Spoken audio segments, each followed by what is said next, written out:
Assalamualaikum warahmatullahi wabarakatuh. Selamat pagi, salam sejahtera buat kita semua. Pada kesempatan kali ini kita akan mencoba mengenal daripada software CorelDRAW di dalam desain grafis. Nah, untuk mulai pengenalan, kita terlebih dahulu membuat dokumen baru di dalam CorelDRAW.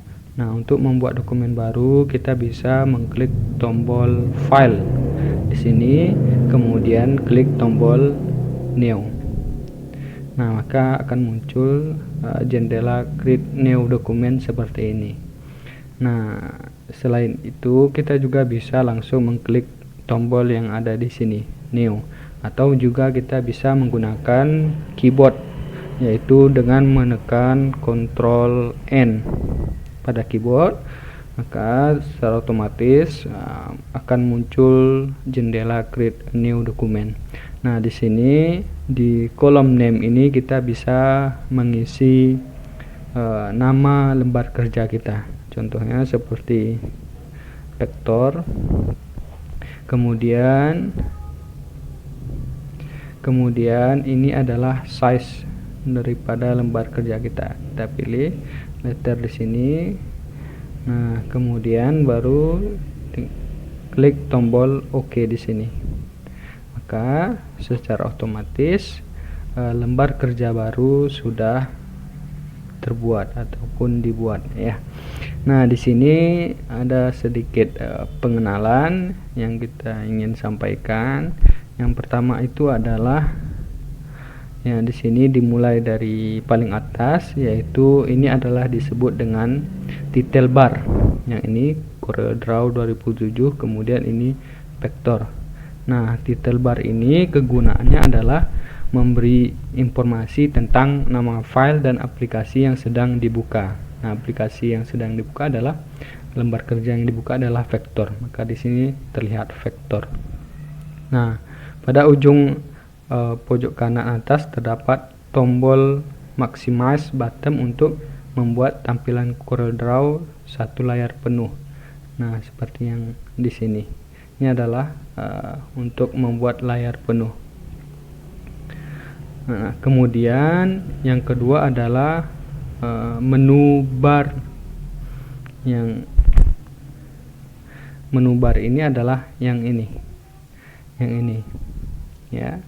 Nah, menu bar ini berisi yaitu menu file, kemudian edit, kemudian view, layout, object, effect, bitmap, text, tabel, sampai dengan podcast. Nah, itu adalah dinamakan menu bar. Nah, kemudian yang ketiga itu adalah standar toolbar. Nah, standar toolbar ini adalah yang ini.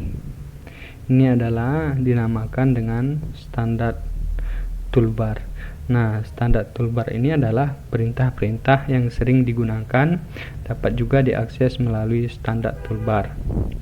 Nah, pada standar toolbar terdapat ikon-ikon perintah yang sering kita gunakan, misalnya untuk membuat file baru. Nah, seperti ini.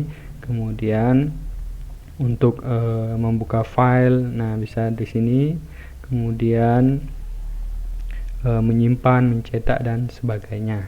Nah, itu adalah dinamakan dengan standar toolbar ya. Tool-tool yang sering kita gunakan.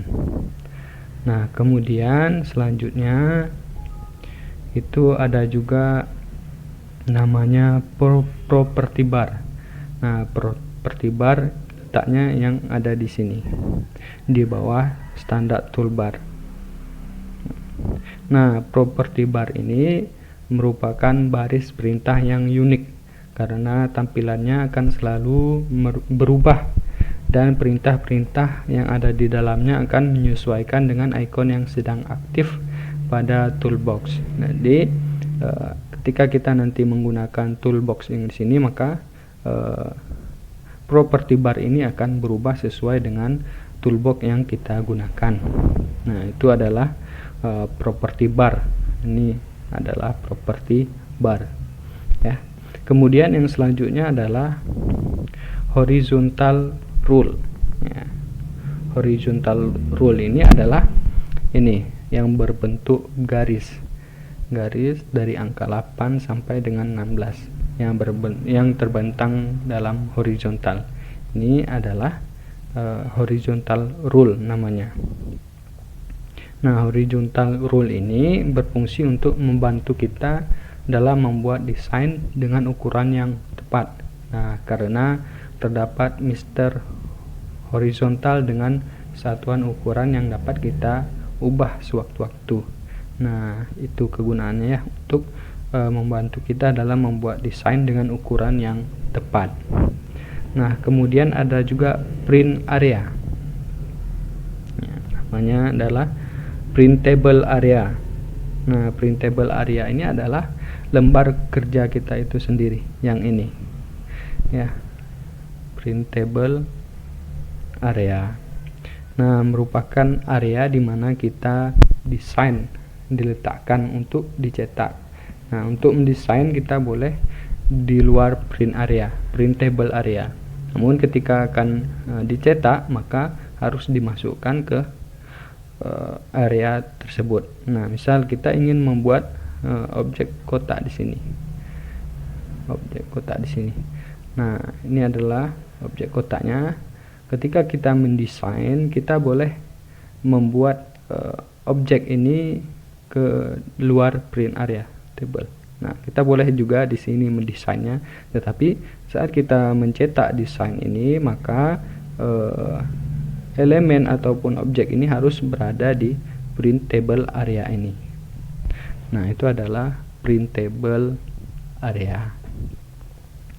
Nah, kemudian yang selanjutnya adalah color palette. Nah, color palette ini terletak di samping layar kita. Ini adalah pilihan-pilihan warna yang bisa kita gunakan. Nah, warna ini merupakan unsur penting yang terdapat di dalam sebuah desain grafis. Nah, aplikasi CorelDRAW itu memberikan berbagai kemudahan untuk mengakses dan memilih berbagai model warna. Nah, kita dapat mengakses tool warna melalui on-screen color. Nah, itu macam-macam warnanya ya. Kita bisa memilih macam-macam warna di sini, color palette ini.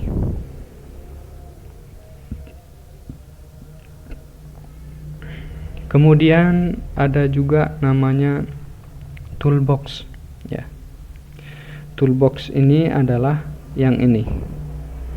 Ini dinamakan adalah toolbox. Nah, toolbox ini merupakan barisan icon yang menyimpan berbagai macam perintah.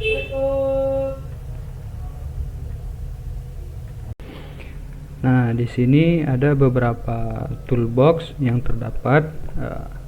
Yang pertama itu dinamakan dengan pick tools.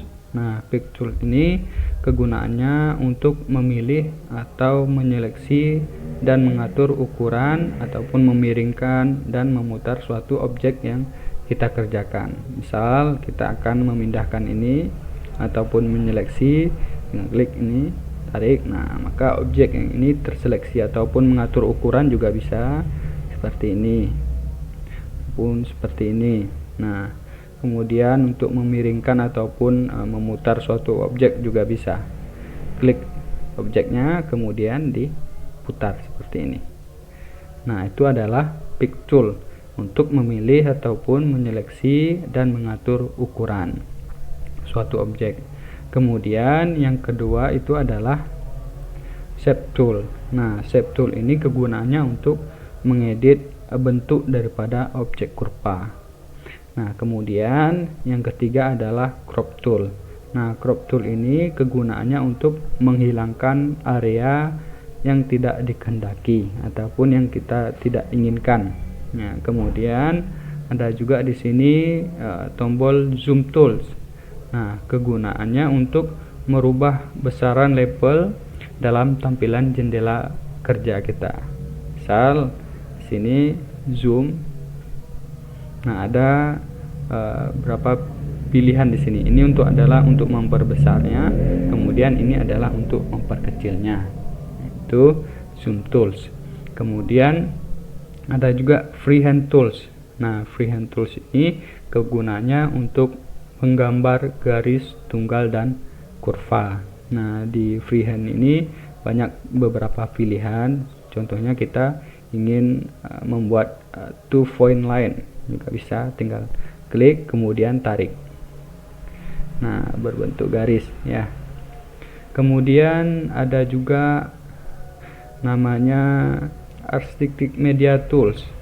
Nah, Artistic Media Tool ini digunakan untuk menggambar bentuk ataupun objek yang memberikan efek tertentu. Nah, misal kita ingin menggambar seperti ini dalam bentuk vena. Nah, bentuknya nanti seperti itu. Nah, kegunaannya untuk menggambar bentuk ataupun objek yang memberikan efek tertentu. Nah, kemudian ada juga rectangle tools. Nah, rectangle tools ini kegunaannya untuk menggambar bujur sangkar dan kotak. Nah, misal kita klik rectangle-nya, kemudian baru kita tarik seperti ini. Nah, itu adalah kegunaan daripada rectangle tools untuk menggambar bujur sangkar dan kotak. Kemudian ada juga ellipse tool yang ini. Nah, kegunaannya untuk menggambar bentuk lonjong atau lingkaran. Misal kita buat seperti ini. Nah, berbentuk lonjong ataupun lingkaran. Nah, kemudian ada juga polygon tools. Nah, kegunaan polygon tools ini adalah untuk menggambar poligon ataupun segi lima yang bisa dibentuk bintang secara simetris. Misal kita klik, langsung kita sini, nah, bintang 5. Nah, untuk menambah bujurnya ini ataupun garisnya ini, kita bisa menggunakan ini. Kita ingin membuat seginya menjadi segi 6. Nah, maka dia akan berubah. Kemudian ada juga text tool di sini. Nah, text tool ini kegunaannya untuk menuliskan kata secara langsung pada layar sebagai paragraf ataupun artistic text. Nah, kita klik sini, maka secara otomatis kita langsung bisa mengetik ya. Kemudian ada juga parallel dimension yang ini. Nah, kegunaannya untuk membuat objek setengah kotak. Misal, nah, kita klik seperti ini, kemudian tarik, kemudian baru lepas, kemudian tarik ke bawah. Nah, itu adalah kegunaan daripada parallel dimension tools untuk membuat setengah kotak. Kemudian ada juga straight line connector. Nah, ini kegunaannya adalah untuk membuat garis lurus. Misal kita ingin membuat garis lurus seperti ini. Nah, itu adalah kegunaan daripada straight line connector tools ya, untuk membuat ataupun membuat garis lurus. Kemudian ada juga drop shadow tools. Nah, kegunaannya untuk memberikan bayangan pada suatu objek. Misal kita ingin membuat bayangan objek yang ini, kita tinggal klik ini, kemudian kita tarik seperti ini. Nah, maka objek ini akan mempunyai bayangan. Kemudian ada juga yang ini adalah transparency tool. Kegunaannya untuk membuat objek menjadi transparan. Misalnya objek ini, kita pilih objeknya, kita klik ini, kita klik seperti ini, maka dia akan transparan. Kita tarik lagi seperti ini, nah, ataupun kita sini, nah objeknya akan transparan. Nah, itu adalah beberapa kegunaan daripada toolbox yang ada di sini.